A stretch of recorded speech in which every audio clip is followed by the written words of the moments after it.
Ini 3 tahun. Oh, oke, Tiga ada masa tahun. berlakunya ya, Bu? Jadi kalau misalkan kalian merasa tahun ini belum bekerja untuk meningkatkan, kalian bisa di tahun depan. Nah, lebih enaknya lagi yang saya bilang kan dari LSPP 1, kalau kita udah punya, kita hanya tinggal registrasi ulang untuk memperpanjang.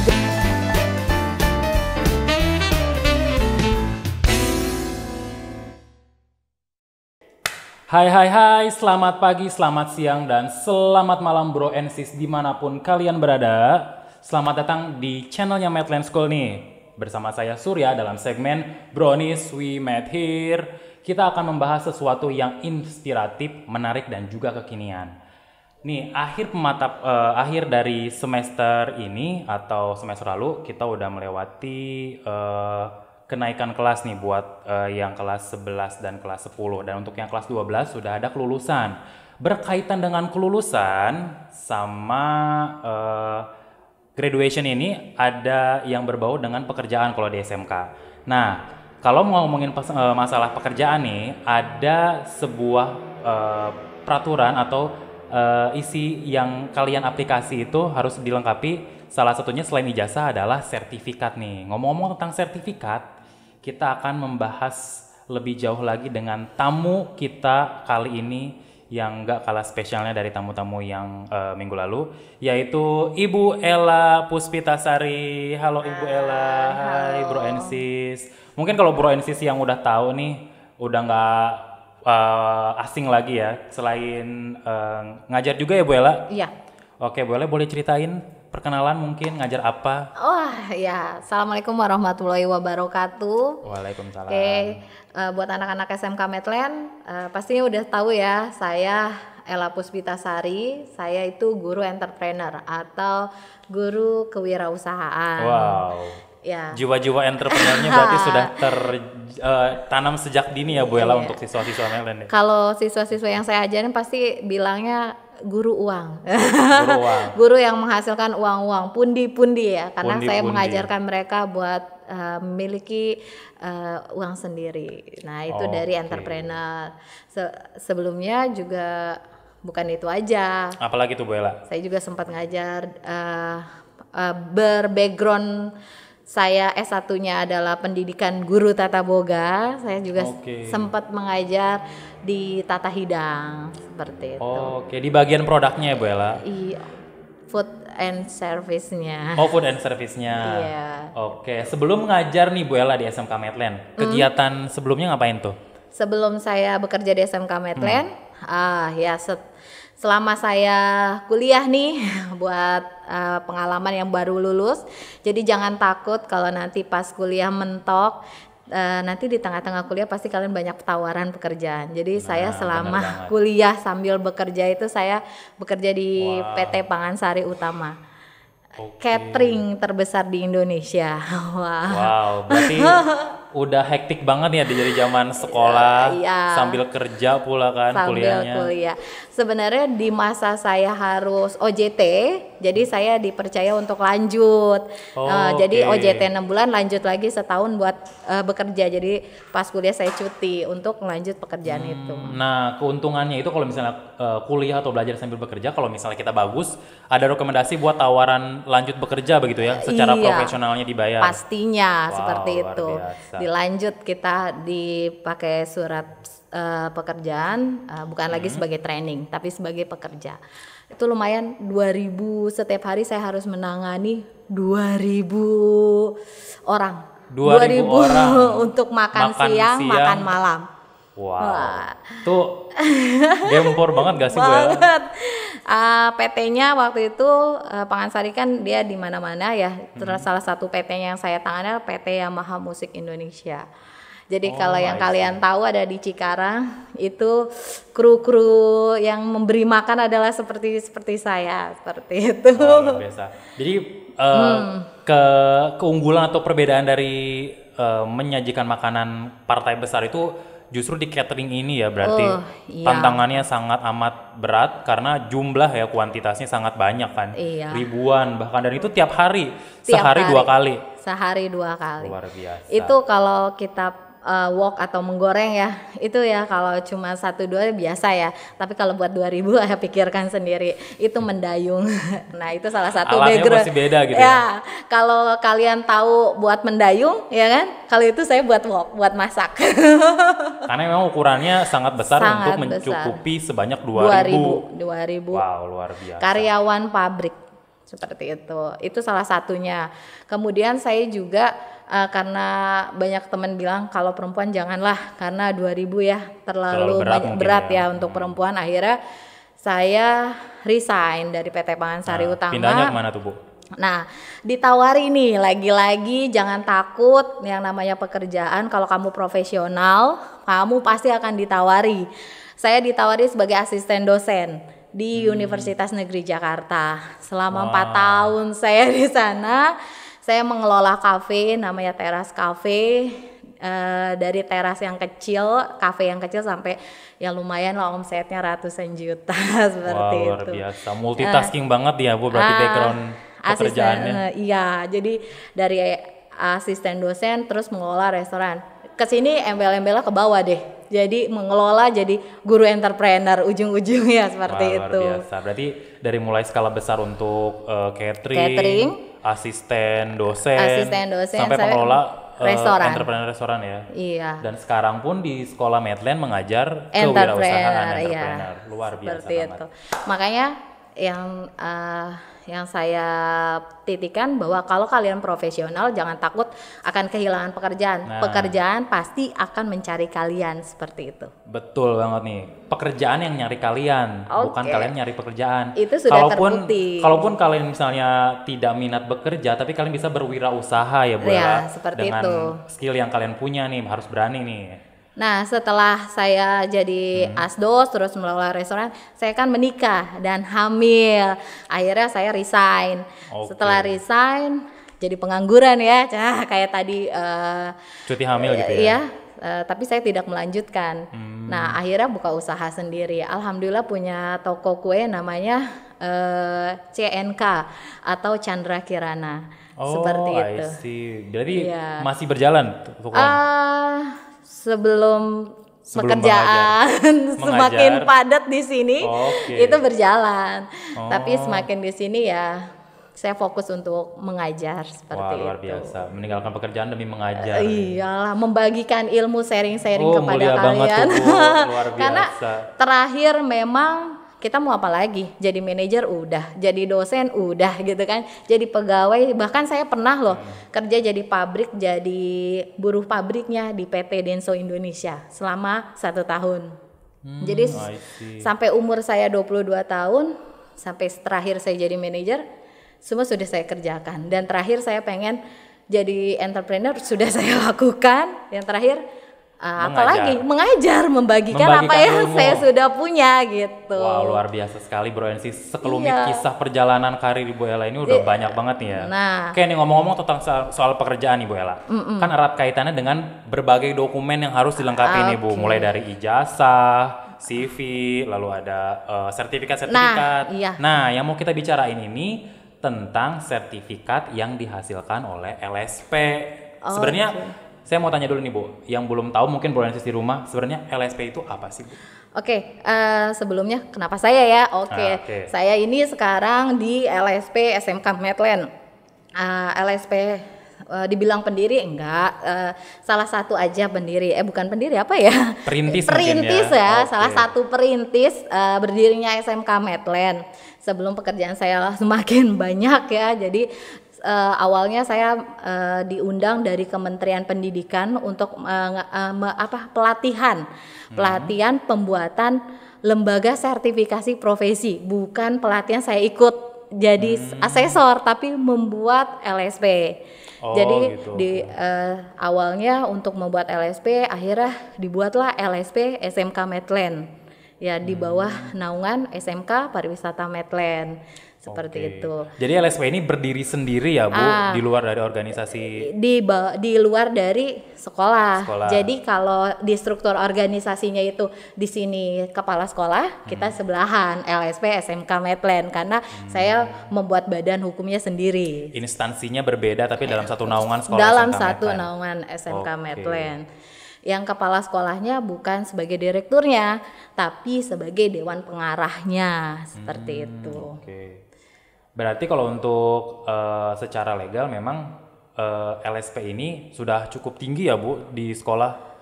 Untuk LSP itu dibagi menjadi 3. Apa tuh aja, Bu? Ada P1, P2, P3. Kalau khusus di SMK yang bisa punya LSP punten hanya SMK gitu kan. Karena kita memang bertujuan menciptakan generasi sesuai dengan kebutuhan industri yang profesional. Nah, ya, itu namanya LSP P1. Nah, yang P2-nya Bu? Kalau P2 itu BLK.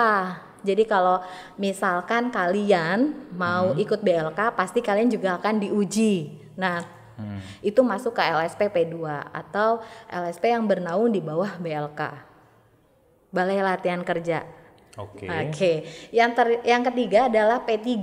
P3 ini LSP yang khusus untuk industri. Jadi Mister pernah diuji? Oh iya pernah. Itu waktu saya kerja di Hotel Orange yang di Bekasi itu.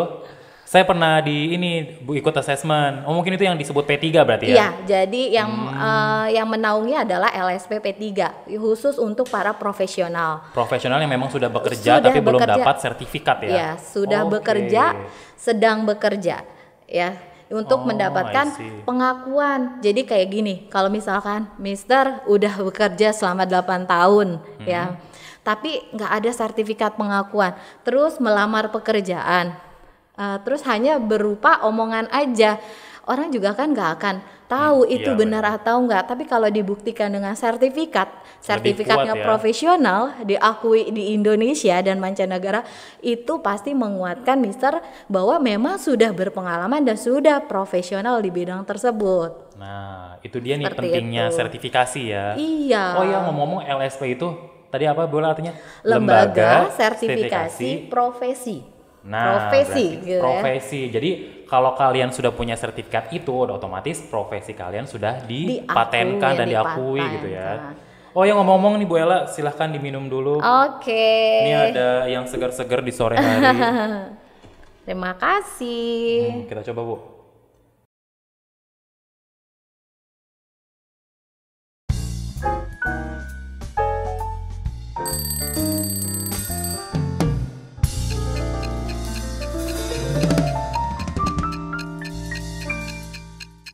Nah, Bu Ella, tadi kan udah minum nih. Ini kan salah satu produk SMK Medland yang kegiatannya pun dilakukan sehari-hari oleh siswa ya. Dan ini under manajemennya Bu Ella nih kalau di sekolah. Iya benar. Ini produk entrepreneur yang dijual. Menghasilkan uang dan juga ada nilai pembelajarannya. Iya pastinya, karena tujuan dari SMK seperti itu. Selain mempunyai skill tapi ada jiwa entrepreneurship-nya. Nah, itu dia bro yang di rumah yang kalian bingung nih kalau misalnya nyari kerja, kalian bisa bikin usaha sendiri kalau misalnya kalian bisa mengaplikasikan keahlian kalian dan juga kreativitasnya. Oke, ngomong-ngomong soal yang tadi LSP nih Bu Ella. Kan itu erat kaitannya dengan pekerjaan nih. Iya. Seberapa pentingkah sih LSP itu untuk pekerjaan? Nah ini yang mungkin alumni atau siswa yang belum paham ya, kayaknya berat banget ujian pakai LSP. Sebenarnya bukan untuk memberatkan, tujuannya adalah untuk meningkatkan nilai jual kalian di dunia industri. Lebih diperhitungkan begitu lebih ya Bu, diperhitungkan. Kalau kalian punya sertifikat. Nah, iya, jadi misalkan ada 10 orang yang melamar ya kan, terus ada 1 orang punya sertifikat LSP nih yang memang itu dikeluarkan bukan semata-mata dikeluarkan LSP SMK Medland, tidak. Itu ada belangko khususnya, memang negara mengakuinya. Seperti itu. Ngomong-ngomong soal tentang LSP SMK Medland nih, memang proses pembuatannya itu seperti apa Bu? Biasa jadi ada LSP di sebuah sekolahan Bu? Oh, prosesnya lama ya. Saya merintisnya dari tahun 2017 ke 2020. Dan baru realisasinya berarti di tahun ini ya Bu? Iya, baru kemarin ya. Kemarin baru terjadinya lisensi kita terima dari BNSP. BNSP itu namanya Badan Nasional Sertifikasi Profesi. Jadi LSP SMK Medland di bawah naungan BNSP, Badan Nasional Sertifikasi Profesi. Jadi yang kita keluarkan pun sertifikatnya bukan sertifikat logo SMK Medland aja, tapi memang logo Garuda. Oh, itu yang dinamakan standar nasional itu karena ada logo Garuda dan Iya. memang sudah di bawah naungan Naungan BNSP itu ya, Bu? Iya, jadi sudah Wow. terprofesionalis ya, terakreditasi ya, atau istilahnya ini bukan lagi kalian ujian di bawah naungan sekolah, tapi ada campur tangan dari negara sendiri itu. Karena memang cakupannya nasional ya, Iya, Bu. Jadi nasional. kalian mau apply kemanapun di seluruh Indonesia itu akan sangat diperhitungkan ya, Bu. Iya, seperti Luar itu. biasa sekali. LSP juga kan bukan hanya LSP itu hanya ada di SMK. LSP itu juga terbagi menjadi 3. Ada LSP P1, istilahnya Oh, ya, P1 tadi. ya. Yang P1, P2, P3 tadi yang dijelasin ya, Bu. P1 itu ada di SMK, P2 ada di BLK, Balai Latihan Kerja, dan P3 profesional di industri. Nah, Seperti saya itu yang dulu pernah saya ikutin yang P3. di P3. Iya. Bu. Oh, yang ngomong-ngomong soal asesmen di sekolahan nih, Bu. Sebenarnya untuk yang mengasesmennya itu idealnya itu asesornya bagaimana, Bu? Asesornya, jadi jangan kalian berpikir gini ya, wah asesornya gampang gitu. Sebenarnya pilihan di sertifikat ini hanya 2. Kalian boleh memilih kompeten atau kalian boleh memilih belum kompeten. Nah. Jadi kalian kalau misalkan asesornya diam aja pas ases, memang karena kita memang dituntut untuk melihat follow mereka gimana cara kerjanya mereka tanpa harus mengganggu mereka. Jadi benar-benar lihat mereka profesional nggak. Jadi hati-hati sekali kalau misalkan kalian melihat asesornya santai, bukan berarti asesor itu tidak menilai, karena dari segi apapun itu ada penilaiannya seperti itu. Dan kita nih, saya termasuk asesor, saya sudah menjadi asesor, itu bukan semata-mata saya dapat udah Bu Ella jadi asesor ya. Nah, sistem penunjukannya gimana tuh, Bu? Enggak, kita ikut pelatihan selama seminggu. Oke. Jadi sebelum asesor ini menjadi tim asesor dari LSP harus ada tahapan-tahapan khusus yang dilalui ya, Bu? Iya, kita punya 2 kali tahapan. 2 kali loh untuk jadi asesor, 2 kali tahapan. Kita harus punya 1 sertifikat teknis. Misalkan seperti saya punya sertifikat teknis itu adalah di pastry bakery. Nah, kemudian sertifikat asesor itu pelatihannya kurang lebih seminggu saya nggak ngeliat matahari. Saking padatnya jadwal. Saking padatnya jadwal. Biar bisa mendapatkan sertifikat asesor. Iya. Jadi nggak sembarangan orang ditunjuk jadi asesor ya, Bu. Berarti kalau untuk mengasesmen kalian, jadi harus ada tahapan-tahapannya dulu nih. Si asesornya pun diuji dulu sebelum menguji para siswa-siswi yang ada di sekolah, begitu ya, sebelum Bu? mengasesmen. Sebelum mengasesmen. Iya. Jadi tahapannya berat juga berarti. Berat banget seminggu. Kalau misalkan sama kalian, dengan kalian sebelum kita mengakses kalian, kita juga diakses loh oleh master asesor. Jadi pilihannya tetap cuma 2, kompeten dan belum kompeten. Belum kompeten. Gitu. Ngulang lagi. Sampai benar-benar bisa sampai dan kompeten jadi asesor kan. Kompeten. Termasuk kalian kalau nanti kalian saat uji kompetensi kalian menyatakan diri belum kompeten, lebih baik mundur aja kalau memang nggak sanggup, karena pilihan cuma 2 kan. Tapi kalau misalnya saya siap, silakan lanjutkan untuk ikut ujian tersebut, seperti itu. Jadi ujiannya ini benar-benar melihat gimana sih skill kalian, kompetensinya di seperti tercapai apa nggak ya. Nah seperti kalau untuk di sekolah atau LSPP 1 ini dilihat dari ketercapaian kompetensi. Tapi kalau di industri ke profesional. Kenapa sih? Apa sih untungnya? Yang tadi saya bilang untungnya. Jadi kalau kalian punya sertifikat LSP P1 nih, selain kalian insya Allah dimudahkan untuk mendapatkan pekerjaan. Yang kedua, di beberapa hotel, kebetulan kan saya bergeraknya di bidang food and beverage ya.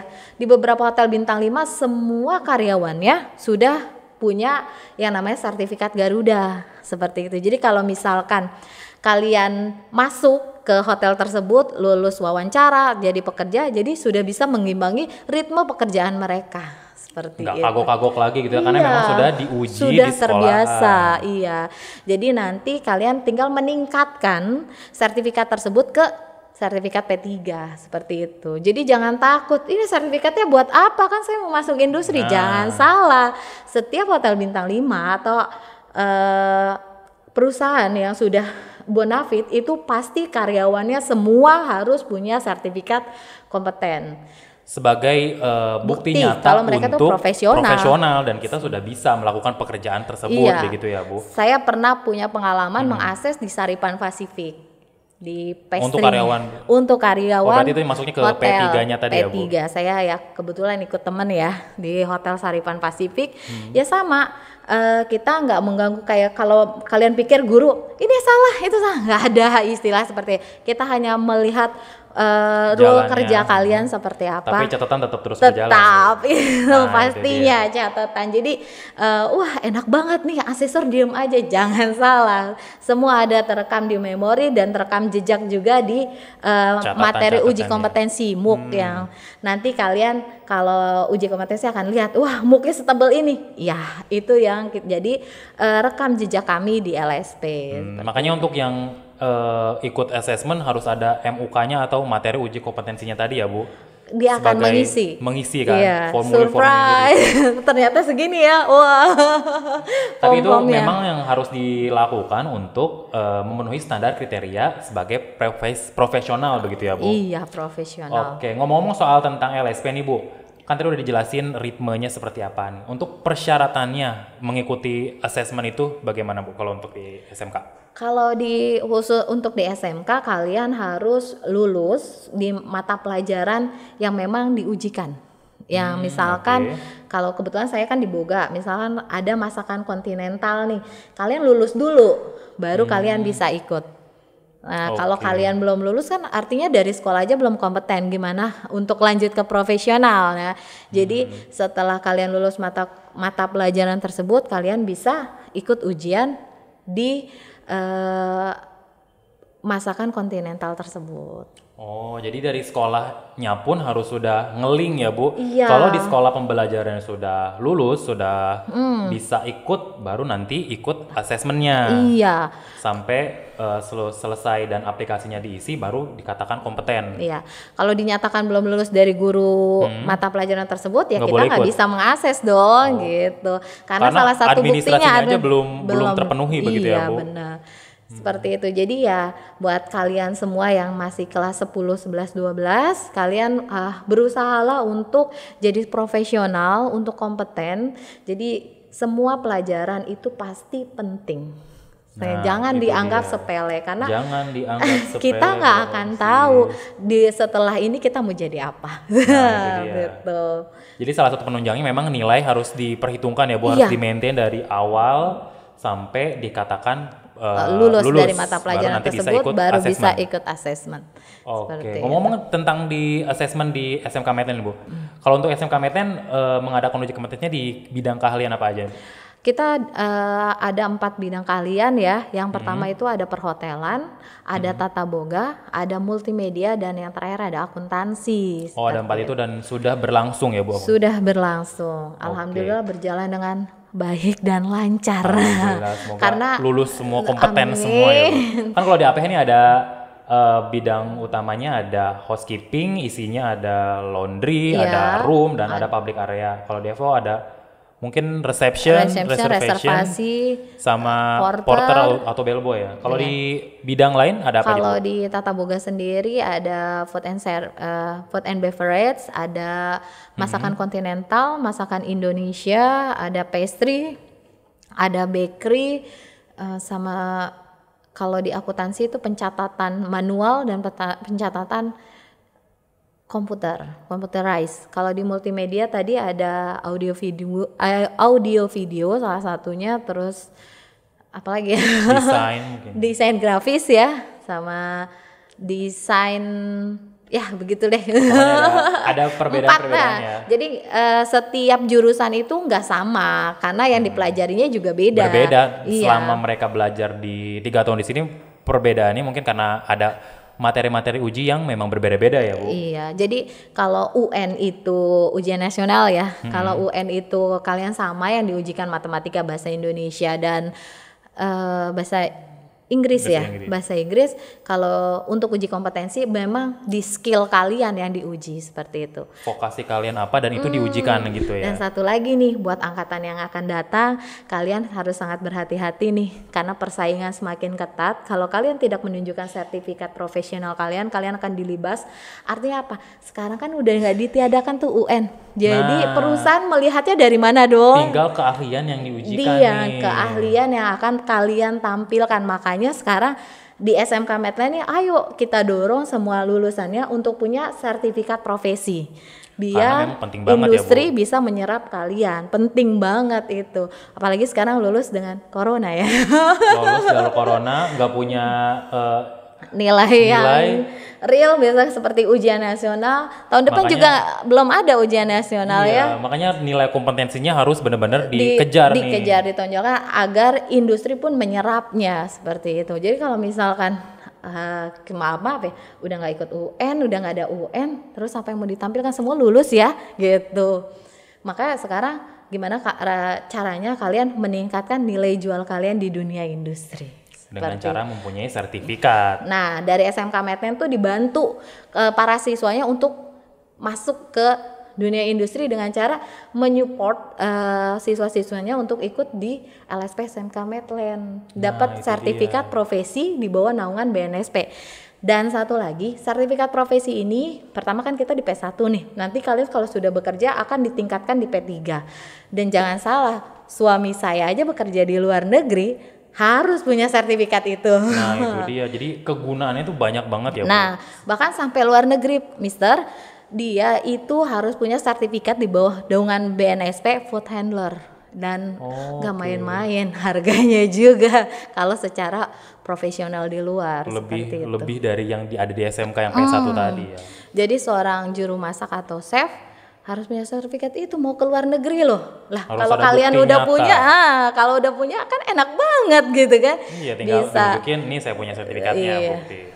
Oke nih terakhir Bu, buat bro and sis di rumah nih yang masih kelas 10 atau kelas 11 atau mungkin yang sudah lulus, himbauannya nih buat yang mau ikut LSP silakan. Oh, oke. Jadi kalau untuk yang di SMK Medline, khususnya di SMK Medline, tapi untuk sekolah-sekolah yang tenang, nanti saya datengin juga. Khusus di SMK Medline, kalian itu nanti mungkin untuk jurusan Tata Boga itu ada 6 skema, 6 klaster yang harus kalian lulus untuk mendapatkan sebuah sertifikat ya. Sertifikatnya kayak Oh gini. iya, ada contohnya. Nah, untuk dapat sebuah sertifikat kalian harus lulus 6 untuk Boga, 6 klaster untuk dapat satu skema. Untuk jurusan perhotelan juga sama 6 klaster untuk dapat satu skema, satu sertifikat, dan untuk multimedia 4 klaster untuk dapat satu skema, dan jurusan akuntansi 2 klaster yang untuk tadi dapat kita satu bahas ya, Bu. skema. Oke, ya. Nah, enaknya yang sekarang nggak kayak angkatan yang baru ini, mereka itu dipersiapkan dari awal dari kelas 10. Makanya saya bilang untuk mengikuti ini harus apa sih syaratnya? Harus lulus mata pelajaran. Jadi jadi setiap nanti setelah lulus satu mata pelajaran kalian akan diujikan langsung, Mister. Diujikan langsung. Jadi kita mencatatnya di dalam logbook masing-masing. Jadi nanti ada dicicil ya catatan. berarti. Dicicil, lebih Wah, meringankan. Lebih ringan, nggak perlu satu hari untuk semua skema. Enggak. Wah. Jadi sekarang lebih diringankan lagi, kita bisa mulai dari kelas 10 apa yang bisa diujikan, kita mulai men-treatment dari kelas 10 nanti naik ke kelas 11. Itu ada ujiannya, itu ada pencatatannya di logbook, sampai 6 klaster itu di kelas 12 selesai. Oke, berarti dari kan biasanya kalau untuk uji kompetensi itu setelah kelulusan atau pra kelulusan ya Bu. Iya. Tapi kalau sekarang sistemnya dicicil dari kelas 10 sudah mulai diujikan. Iya, seperti Oh, jadi lebih ringan ya Bu lebih nantinya. ringan. Wow, good Seperti news tuh itu. bro yang sisi rumah. Karena kan kita sudah pasti lihat ya profil mereka dari guru mata pelajaran. Kalau sudah mengakui dia bisa lulus, kita bisa langsung ujikan seperti itu. Dan satu lagi, sertifikat ini kurang lebih selama 3 tahun berlakunya. Ini 3 tahun. Oh, oke, 3 ada masa tahun. berlakunya ya Bu. Jadi kalau misalkan kalian merasa tahun ini belum bekerja untuk meningkatkan, kalian bisa di tahun depan. Nah, lebih enaknya lagi yang saya bilang kan dari LSPP 1 kalau kita udah punya, kita hanya tinggal registrasi ulang untuk memperpanjang. Jadi kalau kalian misalnya udah lewat dari kalau batas sudah lewat waktunya, batasnya bisa diperpanjang. kita registrasi ulang buat perpanjang seperti itu. Jadi nggak ada yang dibilang saya mau kuliah dulu, nggak perlu gitu kan. Kalian bisa registrasi ulang di sertifikat P1-nya ini. Diperbaharui seperti mungkin kayak SIM kayak gitu ya Bu? Iya seperti itu. Nanti kalau kalian mau naik tingkat lagi, karena kalau di P3 kan ada tingkatannya grade ya, nggak mungkin kalian nanti ujiannya eksekutif chef enggak, kita ada grade-grade yang bertahap. Ya, P1, P2, P3 tadi ya Bu? Itu baru ada ujiannya kembali seperti itu. Jadi untuk menunjang keprofesionalan kalian dan diserap di dunia industri, maka dari SMK Medland, LSP SMK Medland mendukung untuk kalian bisa ikut uji kompetensi dengan BNSP tersebut, dengan LSP di bawah naungan BNSP, Badan Nasional Sertifikat Profesi yang memang diakui negara. Negara cakupannya. Negara cakupannya. Bahkan mancanegara. Mancanegara pun diakuin. Nah, untuk perhotelan udah sampai Filipina mengakuinya. Wow. Malaysia dan Filipina. Nggak cuma nasional tapi juga internasional sudah mengakui. Jadi kalau kalian mau melamar pekerjaan di Filipina yang punya sertifikat, it's okay. Sudah berlaku juga gitu kan. Masih kuat nih sertifikatnya. Iya. Oke, buat Bro and Sis di rumah, itu tadi pembahasan kita tentang LSP dan pentingnya LSP itu apa sih, dan untuk mencapai standar kompetensi ya Bu. Dan buat Bro and Sis yang di rumah yang belum punya sertifikatnya, kalian bisa langsung kontak ke SMK Medland kalau misalnya mau diujikan dan mempunyai standar kompetensi. Dan untuk yang masih bersekolah, tenang, nanti akan ada program-programnya yang untuk menuju ke sertifikasi asesmen buat kelas 10 dan 11 juga udah dirancang seperti itu ya Bu. Iya. Oke, buat Ibu Ella, terima kasih sudah mampir-mampir ke Brownie. Semoga yang kita sampaikan bermanfaat banget nih buat pencerahan, menambah ilmu, dan juga keinginan untuk mempunyai sertifikat yang legal buat profesionalisme dalam bekerja ini semakin meningkat ya Bu. Oke, buat Bro and Sis di rumah, jangan lupa di share, comment, likes, and subscribe. Please klik tombol subscribe yang di bawahnya biar nambah untuk subscriber kita. Jangan lupa bagikan ke teman-teman biar nanti kalian juga menginformasikan apa yang kalian tahu ke orang lain. Oke, see you in the next video guys. See you, bye-bye.